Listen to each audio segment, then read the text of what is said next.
Welcome to another episode of Exploring You, our podcast to help you navigate the personal development jungle.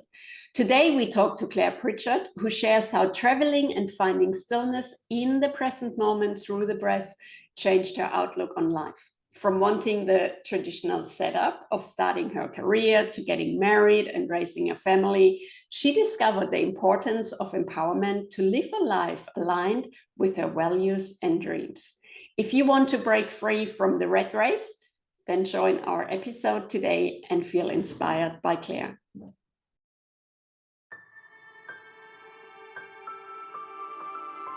Hello, everyone, and welcome to another episode of Exploring You, our podcast that is talking all things mental health, health and well-being, etc., etc. My name's Darren Siegenberg of the Mind Core CIC and Elysium NLP.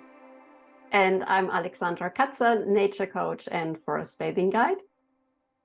And we have our special guest today is Clare Pritchard. Hi, Clare, how are you doing? Hello, I'm good. Excited to be here. Good stuff. Hello, yeah, thanks Clare. for coming on. She said hello. Oh, sorry. Hello.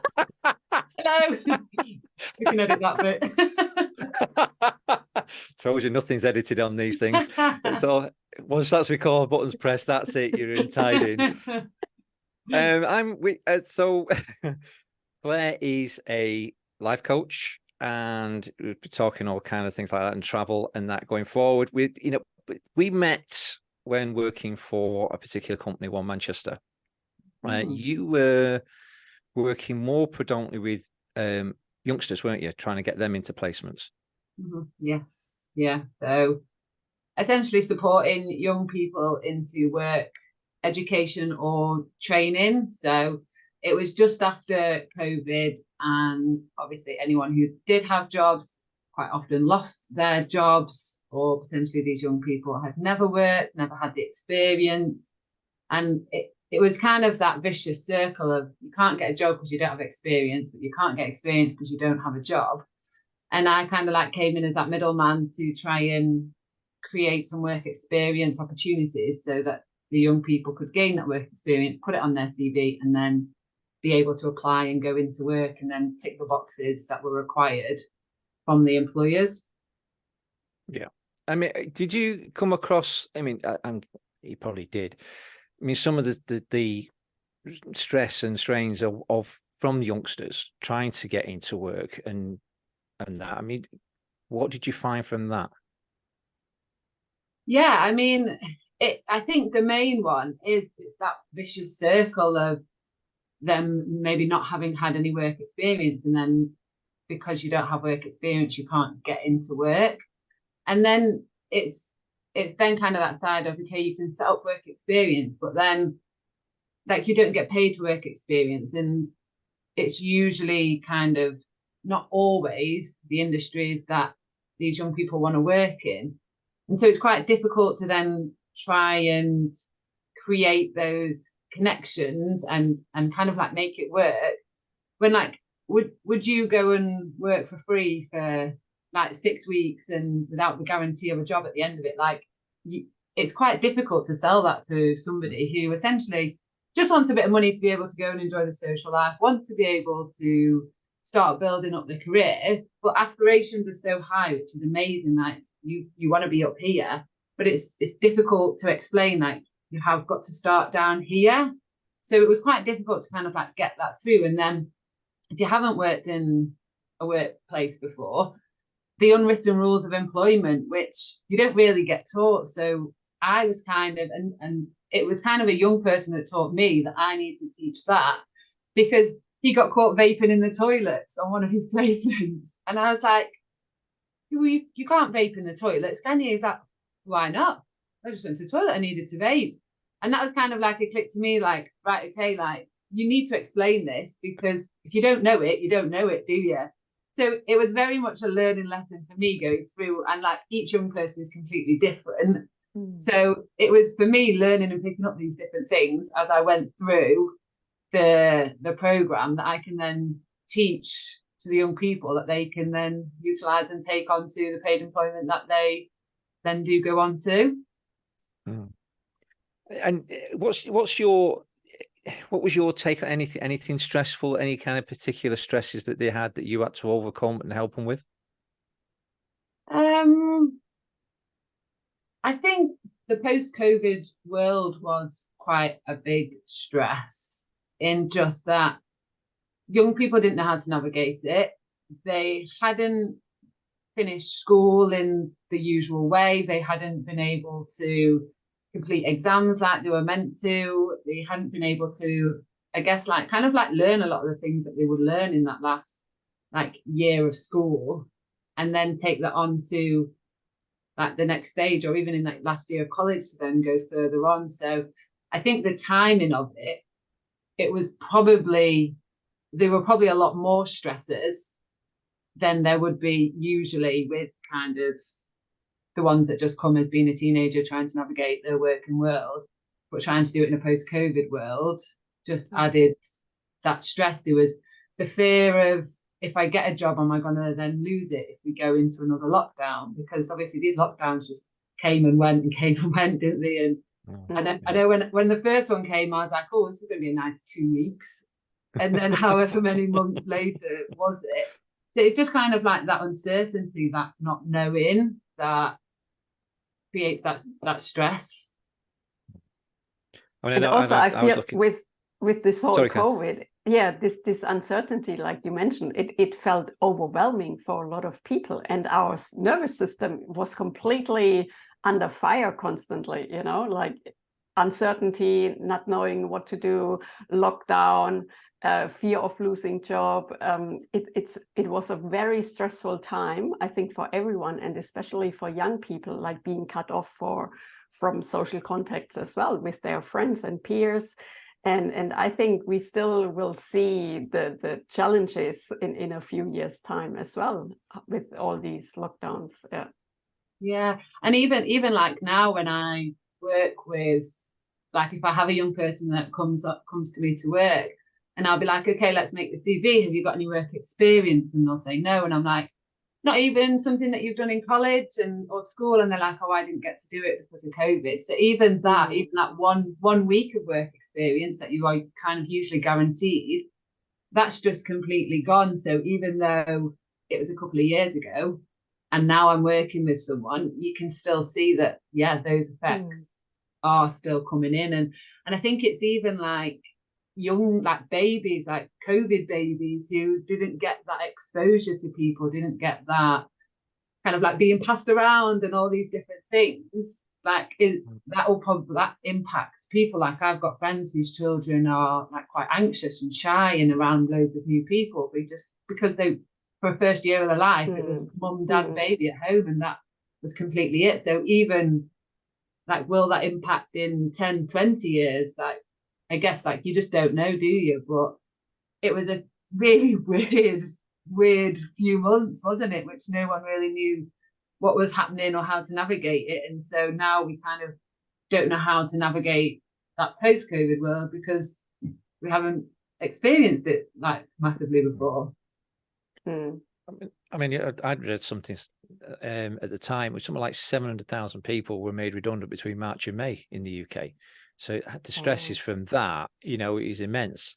And you talk about, like you say, it's quite a good point, actually, how babies are not being able to have that attention to everybody else.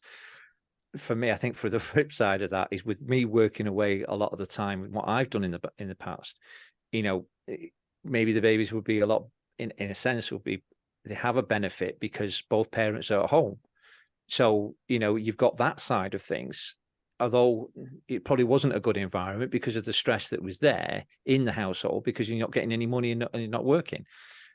So it creates such a bad balance, doesn't it? You've got the balance where the one parent's going to be away at work all the time, but then they're home, but then that person's stressed because they're not getting any work in. It just seems a crazy world then. Yeah, definitely. And I think, go on. Go on, carry on. You're doing well. Carry on. No, I can't remember what I said. Now it's gone on my head. That's edited. So So tell us more about you then. So what's your background? So I guess it kind of started just after university, and the more kind of like I reflect and I think about who I am and where I am now, it all stemmed from when I finished university, and my best friend was like, "Oh, let's go traveling for a few months," and I was like, "No, like I'm all right, thank you." And she's like, "Come on, we'll go." And I had no interest in traveling, like literally nothing. I was gonna follow that timeline of finish university, get a job, get a house and a fella and kids, and work up the career ladder. And that was essentially like what my plan was. And then my friend kept asking me, and then in the end I was like, right, fine, let's just go. And that just changed absolutely everything. And sometimes like I can, when you kind of just like sit and you get in like a thought loop, and I'm like, what would my life be like now if I hadn't gone traveling? If I'd have literally followed that timeline, like what would I be doing now? Who would it be? Because I wouldn't be who I am now at all. Like traveling definitely like molded me into who I am today. So I went traveling then for 18 months. I came home and I was like, right, I've done it now. And I still in the back of my mind was like, I've had my fun. Now I'll get back on the timeline and I'll go. And I lasted 9 months and booked another flight and off I went again. And then that just kind of like started that 9 months of just coming and going. Basically, I'd go for a long stint, come home, save money, go again. And then COVID brought me home. So I was living in Iceland. COVID brought me home. And then I've been home for the past 3 years. So like I was saying, it's like I kind of have known I've not been like a corporate girl. And I think that's from traveling. I think being able to go and see how other people live their lives, how the work-life balance is different, just cultures are completely different. When I come back to the UK, like it's all just so intense, and it's all like I need to improve, I need to be the best, I need to work up the career ladder, I need to get a bigger house, a bigger car. And like my car, it gets me from A to B. Like that's the kind, like I don't mind what it is. And I live in my sister's attic at the minute because she has a house and I don't. And I think it just really changed how I wanted to live my life. So I did come back from Iceland, and I did get a corporate job. I joined the corporate world for a few years. And then that's when I discovered life coaching. So I was running a program for young women to support them into work education training, but more of like a holistic view. So these young women may have had a bit of more of a difficult start in life. Maybe they had been in care. So we just kind of provided that kind of like all round love and support, as well as that education and employment side of it. And as part of that, we got life coaches in, and I was a bit like, oh, a life coach, what's a life coach? And then figured out what a life coach was, and just really enjoyed the way a life coach doesn't come to like fix a person. Like you don't think the person's broken. You're there to help them overcome blockages, or like to help them get to the goals that they want, and to help them see it in potentially like a different way. And I just really like that empowerment side of it, because I do think like if you come in and tell someone to do something, that's you're telling them to do it in a way that you know and works for you. Whereas if you allow them to figure out a way that works for them, they're more likely to stick with it. They're more likely to go with it because they've thought of that decision, rather than just being told like, okay, you need to journal every night and you need to have a morning routine, all these things that you see and everything. It doesn't work for everyone, and it's being realistic and finding out what works for you. And then I stumbled across a breathwork class, which I thought was more of a meditation class, and came out like, what on earth has just happened to me? This is insane. And after a few more classes, I thought, I'm definitely going to have to learn this, which takes me to today, where I am now working as a life coach and a breathwork coach, and just trying to just show the benefits of essentially breathwork and what comes with it, and show the power of it. Like when you think about it, like it's right under your nose, it's your mouth, and you're just using these two things to create these like amazing feelings and changes and resets within your body. And I just think it's things that needs to be shared. Like, I don't think many people know about it. When I told my friends that I was doing breathwork, the classic was, well, you've been breathing all your life, why do you need a breathwork class? And I'm like, brilliant. Yeah, I didn't see Classic. that coming.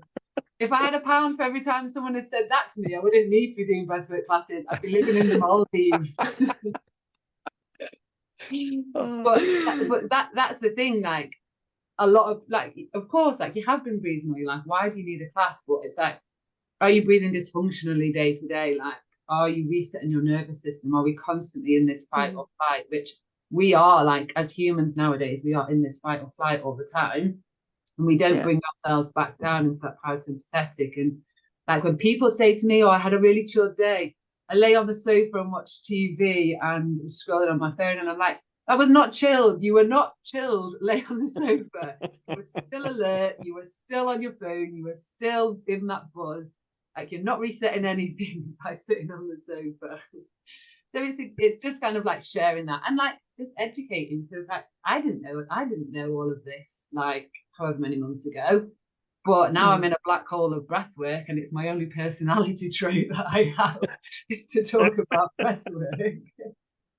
And I think it's the beautiful effect is as well that you really put yourself in the present moment. You know, you can't do anything else than when you focus on your breath, you are in the here and now.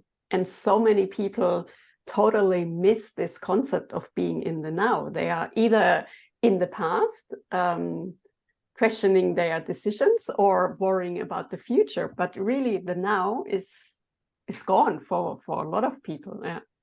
Yeah, exactly. And it's kind of like the power that comes with just being in the now. Like you say, you can think, if you're not thinking about the past or the future and you are just here, just saying that, you can see how much more relaxed you can be, because you've only got to think about now. That's it. Like, it's really strange, because I feel like it's so simple to say, but it's such a big concept. But it literally is, like, as you say, it's like, it's just the now. That's all you've got to think about. And then having that breath to concentrate on. Because I think a lot of the times, you know, with meditation, and like, especially for me, when I'm meditating, I'm thinking about what's for dinner, and I'm thinking about what's on the shopping list, and my brain does go, like, I am someone who just is constantly thinking. But when you bring in that breath work and you're concentrating on the breath, like you say, you are in that present right there.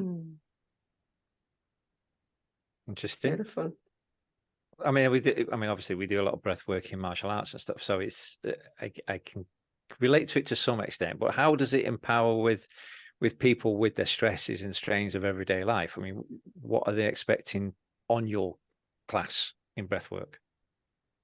So there's different types of breath work. So you've got your functional breathing. So this is how you're breathing day to day.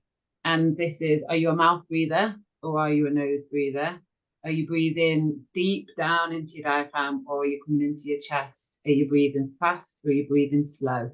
And if you kind of answer those questions and realize how you're breathing, that will show. So if you're someone that has a lot of stress and anxiety, maybe you're going to be a bit more of a shallower breather through your mouth, because you're going to be like, it's going to be that quick panty, which will set off your fight or flight, that autonomic nervous system, that's your sympathetic.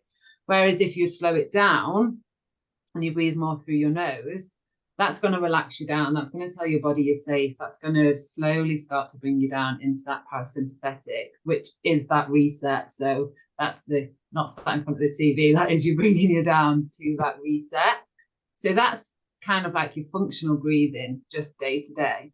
And then you've got your deregulation breathing, which are really good different breath techniques to do in the moment. So if you're feeling like anxious or stressed, if something's happened and it's set off and you can feel your palms are getting a bit clammy and your heart rate's going, you can do certain breaths to again bring you back down. So my favorite one is if you slow inhale to the nose, and as you exhale, if you hum, the vibrations of your hum sets off your vagus nerve, which is associated with your parasympathetic.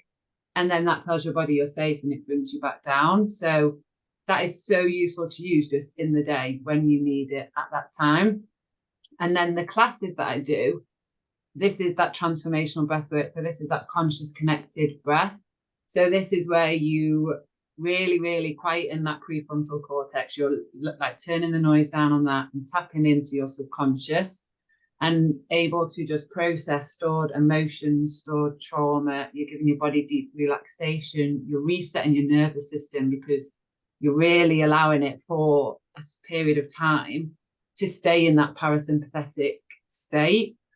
So they're kind of like your three ways that you can look at it, and you can bring it in so easily to your day to day, but it is just that gorgeous like reset that you need. Like when people leave their classes, like you can just see them walking out like a bit zombie like, because you can just tell they're just so relaxed. They've just been in such a really nice relaxed state, and it goes for a few days afterwards. It's not kind of like, right now I'm home, I need to do this, I need to do that.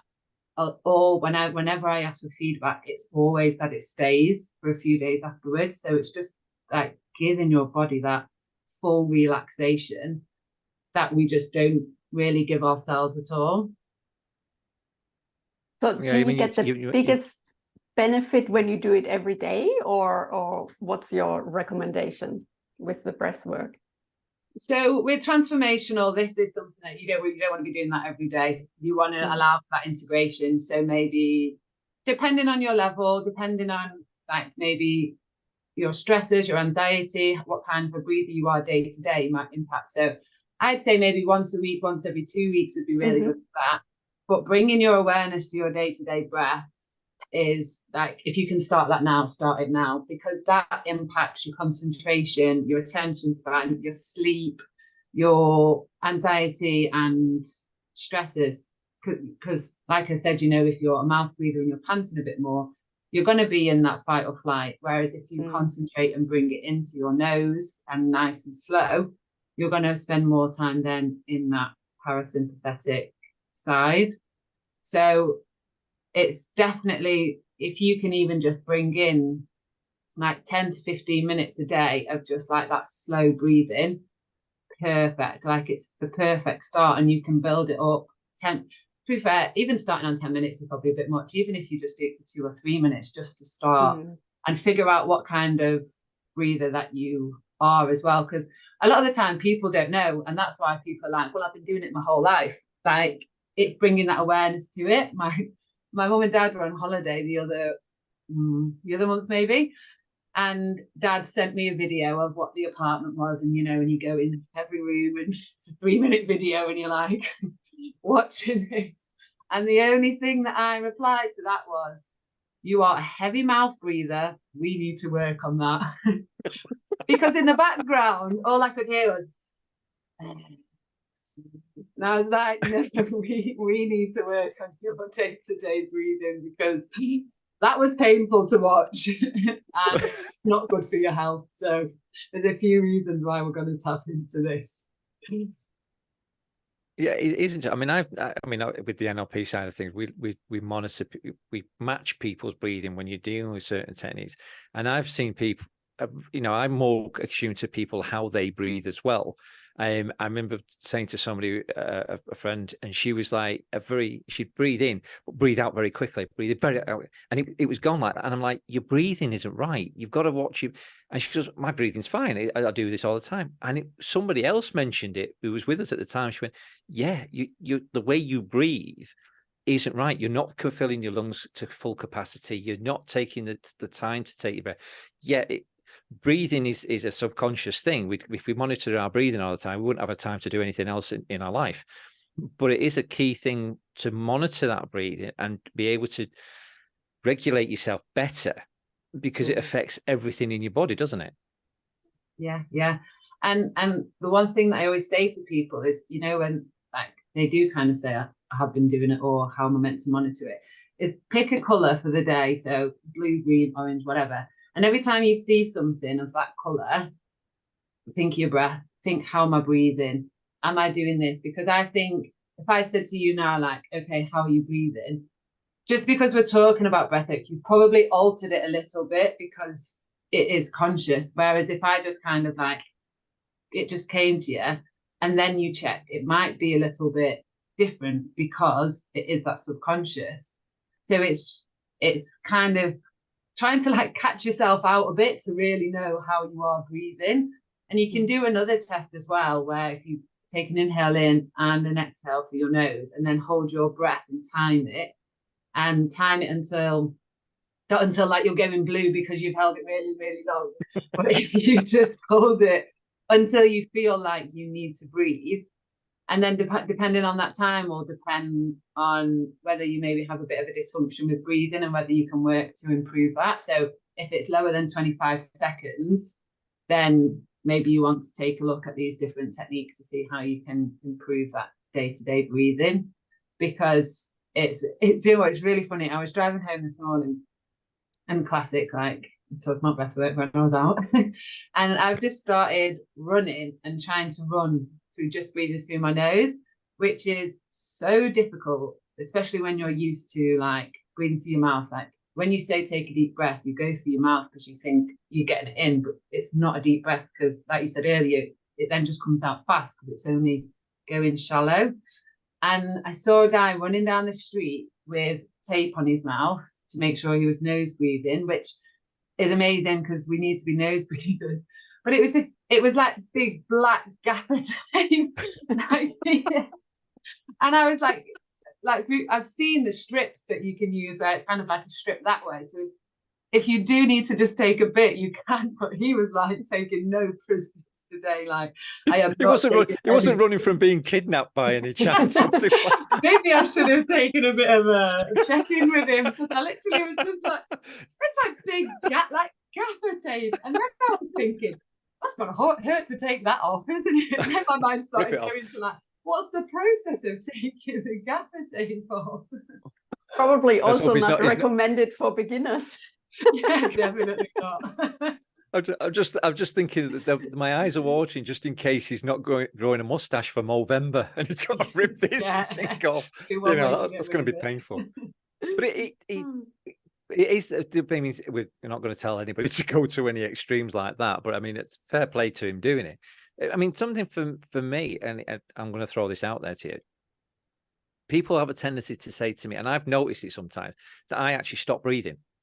Believe it or not, I can just sat there and I'm like, oh, hang on, I've forgotten to breathe when I'm asleep. I mean, I know I can't really do much when I'm asleep, but people will say your breathing goes so shallow, it's like sleeping next to a corpse. So it's amazing how that the difference with your breathing, how important that is with everything and your mindset as well. Yeah, definitely. And this is something that I noticed in the classes as well. So often people who do struggle with anxiety will come to the class because it does help, because obviously it gets you into a really calm state. And when we do the explanation at the beginning and we practice the breath, and I'll get them to lie down and we'll do it. So I'll be like, breathe into your belly, into your chest. And someone might really struggle with it. And like, you can see spasms because where they're trying to breathe is not what they're used to breathing, and the body just isn't used to it. But when they get into the breath and then they get into that meditative state, the way they're breathing is so much better than when they first started. And that's because you are coming down into, and it is kind of like that before sleep. You're asleep, but you're awake, but you're in that little middle bit. And that's kind of like where you are. And it just shows how much calmer you are when you're in that state, and the difference in people's ability to do the breaths there. And it's actually wild to see the difference, to be fair. And have you had people, because I did a course in trauma sensitive coaching, and when people suffer trauma, their nervous system is programmed to be in constant stress level and in fight and flight mode. And we also were talking about if you then go into meditation or calming yourself down, the system might think, oh, I'm not able to fight or flee. I go into shutdown, and you actually check out for a couple of seconds and then you come back with your breath. Have you had that experience in your classes? So I've had one lady that's come in, and her reason to come in was to process some trauma. She didn't actually say that she had tapped out or anything. I think, and I don't know whether it's maybe whether it's different, is because it's always coming back to the breath, and you come back to the intention that should try and stop you from tapping out and going into that kind of like real gone stage. You are able to come back to that breath and your intention. So we'll set an intention at the beginning of each class so that you have that focus, and that is to stop you kind of like going out into that real kind of freeze state. So I haven't actually had anyone experience it the way you described there, to be fair, but in all honesty, like, I am quite new to this and I am just building, so you never know, that might be something I'd come across or something that happens, which will be really interesting to see. And I think the thing is with breath work, it's so different for everyone, and everyone will experience it in such a different way. So you could have like 3 people in a room who have all been through similar traumas, but they'll experience it in a completely different way. That's quite interesting, actually. I think one of the things that I always say as well at the beginning of my classes is like the expectations, because like, again, obviously my social media's algorithm is just pure breath work. And so you can see a lot of people's videos, and you can see a lot of people having like really big emotional releases. So that can be like moving, crying, laughing, screaming, all these different things as you're processing these emotions. But also you can have like such a chilled breathwork session and you can still process things. So I always try and explain that just this, like, if you don't cry in this session, it doesn't mean that you haven't processed anything, or if you just have more relaxed on, it's just what your body needed in that time. So I guess I wonder which class people go to at which time of their healing. Would that then impact whether they have that tap out moment? But very interesting. And I agree. It's a very individual journey, your own healing, and we had that in the other episodes as well, where we really discussed, don't compare yourself with others. You know, you go in your own rhythm, and that's and also listening to your body. What does your body need? And especially with trauma, we are so disconnected from ourselves and our body. And that's also, I feel, with breath work, that's really the connection with yourself as well, and bringing in the body. Yeah, definitely. It's that mind, body, soul kind of like reconnect, isn't it? And it's obviously you kind of like get all those sensations in your body during a breathwork class, and it's knowing your body. So a lady who came like really struggled with her anxiety, and she didn't know whether she could do it, and it was kind of, if you know the feelings in your body, to know when to slow it down and when to push yourself further, then that's okay. And then I guess this is where it comes in with someone who may have that disconnect. You don't want to keep pushing yourself if you're not able to tell those sensations when your body's saying, okay, I've had enough, because your body can just say like, okay, like we've gone as deep as we can today, and that is fine. Next time we might go deeper. And it's learning to listen to your body, isn't it? And I think as a society, we don't actually listen to our bodies. And like that's been such a big learning for me over the past few years, is that like, okay, so my body knows and my body's telling me things. It's not just like what I think and what I've learned. Like it's your body. Well, your body keeps you score. It's that book. I can't remember who does it, but who wrote it. Sorry, but like your body remembers it. So yeah, really interesting. Yeah, I must admit, I'm one of those. Yeah, but I know what my body's telling me. That's it. I know it is. No, it's like I know if I'm ill. Are you acting on it then as well? Taking a rest. Yeah, like I do. Gotta admit it. You can't deny it. Can't deny it. It's it's made me think a lot. I mean, like I say, I'm quite conscious on breathing and stuff as well. You know, I say me mostly from the martial arts that I've done in the past, being able to use your flow, your chi energy, and which comes into your breath work. You know, it's important that we do take stock of of that and how it can impact on everything in our bodies and then therefore in our minds. Like you say, when it comes to dealing with anxiety, how much your breath, you get all tense and everything else. But if you can manage just to stop for a second and just calm yourself down, that breath work makes a whole lot of impact, doesn't it? Yeah. And I think, and for me, like, that's the beauty of breathwork, is it's that science side as well. Like, I can tell you, it is the vagus nerve, and it is this thing, and that's why I like breathwork, because it mixes that spiritual and that science side of it. So if you've got someone that is a bit more spiritual and can look into that, then amazing, fab. If you've got someone that's like breathwork, you can be like, okay, here's the science. Like, you can't argue with the science, can you? So I think it's a modality. I don't like that word, but I do keep saying it. It's a modality that is accessible to everyone, because we've all got a mouth and a nose, and you can tailor it so that it makes sense to each person. So if you want that science side, you can have the science side, and if you want the spiritual side, you can have the spiritual side. The main thing is that you're going to get the outcome and the benefits of the reduced anxiety or feeling of relaxation. As long as you're getting that outcome, we can tailor it however is the best way to make you comfortable. Like, my sister came to one of my classes a few weeks ago when I was just starting out, and I very much just had it set up in a way that I liked, because this is my class, which was really big learning when we came home and sat down and had that conversation. And I had it where, like, you'd pull a card and you'd use the card and read the message and set your intention. My sister came home and she was like, I didn't enjoy that. What was that? That made me uncomfortable. That made me this, because she just isn't into that side at all. And then we sat and had a conversation, and I was like, well, what would you rather know? She's like, I want to know the benefits. I want to know what's happening. I want to know this, that, and the other.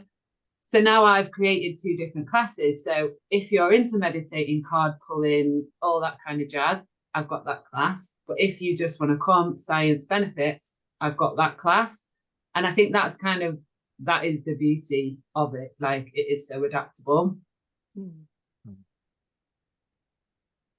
Yeah, excellent. So what was we talk about tipping point on this show. What is the tipping point for you? Where did you go from saying, right, I mean, obviously you said, we were having the conversation before the recording, you were saying about the rat race that we're in. We're on this constant escalator, if you want, or conveyor belt, where we were expecting our life to be so fast paced and stuff like that. Was that a tipping point for you? What was the tipping point for you where you decided, to go into life coaching and into breathwork? Yeah, I think it was coming back from traveling and just seeing the difference in how we live our lives and how other countries' cultures live their lives, and just being like, I actually don't want to be in that rat race. I don't want to be caught up in it, but I do want to help people. Like, I think that's always been part of me, is like, I do want to help and support people, but it was finding how you could, or how I could, like, bring that in. And I studied business at university, and I was going to open my own business, and I was going to do all of this and, all that kind of jazz. So life coaching just kind of seemed to tick all of them boxes. Like, I was able to have my own business, but not be in the corporate rat race, and I'm still helping people. So that just kind of came at the right time to be like, actually, I think this is what it is. And then it was kind of, for me, like, I'm very much a reflective person. I kind of really enjoy sitting down and reflecting, which is what I've done since I've become a life coach, because obviously you kind of do, don't you? And I think through that reflection and through, like, slowing down, like, I slowed down, and don't get me wrong, like, I can have weeks and months where I'm so busy, but I'm aware of it now, and I can see the benefits of me slowing down. And then through that reflection, like, when I first started my coaching, I was a travel coach because I wanted to support people to go traveling. But then I transitioned more into a confidence coach just so that I could help more people. But that kind of happened naturally, and then through my own reflection of my life. And I think through like university and traveling, and everyone's always like, oh, you're so confident, you're so confident. And I think like, well, no, I know I probably wasn't really that confident. I was just loud. And I think I associated being loud with being confident. And nowadays, like, I'm still loud, like my friends still call me a foghorn. I think level wise, I'm loud, but like in terms of, I would have called you loud, Claire. I would have called you. thank you. I think like I'm just much more comfortable to just like sit in on a Friday night. I don't have to be out with everyone. I don't get that FOMO as much anymore. I don't get this. And I think through building my own confidence in finding something that I like, that's what transitioned me to start with the confidence building of others. And then I think that's potentially where the breathwork came in, is because like I probably wouldn't have had the confidence to go with breathwork because it's that spiritual side, and I probably would have cared what people thought of me, and oh, she's doing that weird stuff, and like I've had comments on she's dead weird now, and I'm like, I'm not weird, I'm still me. I just like still a foghorn. So I think, but most likely like, a more conscious you and more aware you, which is beautiful. Yeah, and I think that's what it is. Like that's exactly what it is. But because I have that self-awareness, and like I'm confident enough to do what makes me happy now, rather than what I feel like I should do, which is kind of again that timeline. So I think finding a life coaching and these past 3 years, as much as I'll be like, oh, I could have traveled or whatever, it's been like the perfect 3 years for me to like, what's the right phrase? Like really like become like the peak of who I want to be, so that I am then at the point where I can help others. Like I am so much more confident now, and I don't think other people would really see much of a change, but I feel a change because I know I'm doing what I like to do.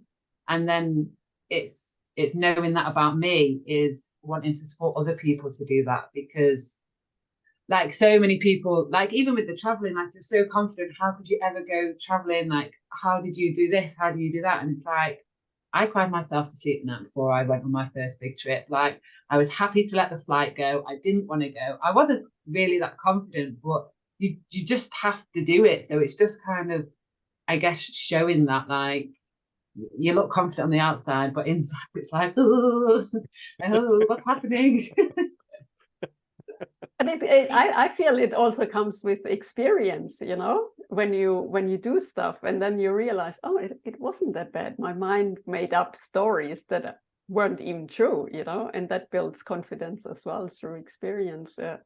Yeah, definitely. Like that brain just forever trying to tell you you're not good enough, you can't do it, it's scary, it's like, back off, give me a rest. Like it's constantly trying to tell you like the opposite of what's true, really, isn't it? And then that's why you have to override that brain and, like you say, experience it to build that confidence and just do what makes you happy. Like if you want to travel, if you want to own your own business, do it. If you want to be spiritual, if you want to like just find what makes you happy, because you're going to be doing this for many years. Our retirement age isn't going down, so do something that you're going to enjoy.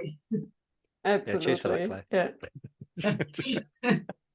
Yeah, I mean, Alexandra, you made a very good point there. Is that we're constantly telling ourselves not to do something, in a sense, aren't we? You know, that it's that mindset that we have, and that's where we can take away from all the stress that we have and the trauma. Is that we, you know, it's going out and having the confidence to say, "Oh, just bite the bullet and say, go out and get the help that we need," and like they say, with all these podcasts that we do, is showing the different things that are open to us in order to build that confidence up and change the way we think. Absolutely, yes. And also, I think we mentioned it before, really trying out what works for ourselves, because what works for someone else might not be the right method or modality for us. So it's really testing the waters and seeing, okay, what works best for me. Definitely. And I think like what you said there is like having the confidence to like look for it or like ask for it, because I actually think that is the hardest thing, like that first step to reach out to someone or to sign up to a life coach or a breathwork class. That first step is often the hardest. Like you may have hard steps along the way on what you're going to do, but that first step to like reach out is always such a big one. And I think that often that needs to be celebrated just as much as when you get to the end of, if it's a program, if it's a class, whatever it is you're doing, because you wouldn't have got here if you didn't take that first step. And I was talking, I think I put it on a post a couple of days ago on my Instagram of how people will come to a confidence coach for confidence. So say if I think that I worked with someone who'd come back from traveling who needed to find the confidence to be like, what on earth do I do and how do I fit back into this world that is so different to the traveling world? So she was looking for that confidence, but she had the confidence to go traveling in the first place. And I've worked with a woman who was looking to build her confidence after her marriage broke down, and she's now a single mom of 2 kids, but she had the confidence to leave an unhappy marriage. And it's like that you always have that little bit of confidence, but often you focus on what you don't have. So I always think it's really nice to, whatever you want to work on, also focus on what you've achieved and what you do have already, because often when you notice that you have that bit of confidence already, it'll spur you on a bit. Like, to leave an unhappy marriage is such a big step, but like you're now creating this life for you and your children, which they're going to be so much happier because you're happier, you're doing something you love. So I think it's always kind of focusing on potentially confidence that you already do have to build and take that first step to then look for whatever it is that you want to, like whatever modality it is that you want to take to work on next. Beautiful. As the saying goes, you don't need to see the whole staircase to make the first step. Exactly. Yeah. Brilliant, mate. I could listen to this all day. I'm sat here. I'm also trying to concentrate on the podcast and concentrate on my breathing at the same time. A lot going on over here. It's a lot going on here. You'd be surprised. I look still, but I'm not. So, 5 minutes of fame is your chance now to tell the world who you are, what you do, how they get in touch with you, what they're expecting, etc. I mean, we've gone through a lot of stuff. Thanks for today. It's been brilliant. It gives us another avenue for where, what people can go into to being able to help them with their mental health. Floor's yours, mate. All yours. Ooh, didn't prepare for this, but that's okay. You didn't prepare for anything of this, did you? That's the thing. So do you know what? I really try and make it as straightforward and as easy as possible. Like, however you want to contact me, whether that's Facebook, Instagram, email, whatever works for you, just do that. Like, I'm not a really professional person who needs an email sent. Like, if you feel comfortable sending me a quick message on Instagram, do that. If you want to send me a voice note, like whatever will make that first step for you to get in contact with me easier, just do it that way. I love a voice note. I can send an email, like literally whatever makes it easier for you. So I'm on Instagram and I'm on Facebook. I've got a LinkedIn. I've got an email. Which, will you link everything so I don't have to say them all now? Yes. We might do. It might be for a fee, but we might do. Yeah, literally just send me a message and I can do live coaching sessions, one-off. I can do programs. I can do breath work to look at your functional breathing, breath work classes, so more of this transformational nervous system reset. I can do one-to-ones, events, corporate. Like, I am just so open to try new things and work with as many people as possible. Luckily, of my traveling background, I'm not fixed in one location. Like, I'm more than happy to travel. So yeah, like, I'm just open to helping people, and whatever support that they need, if I can give it, then I will give it. So just reach out however is the easiest to get in touch with me. Simple as that. Perfect. It's all about the first step. I'm just trying to think of her traveling. I've never known her to have a car. She usually always travels around Manchester on a push bike. So I do, and in all weathers. The rain, I couldn't face it anymore. I don't mind the odd rainy day, but it's just been consecutive, hasn't it? So I've just been in the car. No, thanks, Claire. I mean, it's been brilliant. Thank you so much for today. It's great to see you again after a little while. So, but yeah, no, thanks, and good luck with everything. Thank you so much. Yeah, and thanks for our viewers. And if you like this episode, give us a like, a comment, or share. We really appreciate it. Yeah, don't press the don't like, press the like button. Yeah, that's all right. Message out to our supporters and our who support us all the time. Promo Doodle for your artwork, for your promotional stuff. You've got the PBA, the Professional Bodyguard Association, for all things security related and training. The BDMCC, Birmingham District's Motorcycle Club, who supported us, and Mira Gavasio, who does freelance virtual virtual designer. I almost said it, didn't I? Thanks for everybody, and look out for the shows coming up. We've got more coming up as well, with all the different sides of how you can tap in for your mental health as well. Thanks very much, everyone, and we'll see you next time.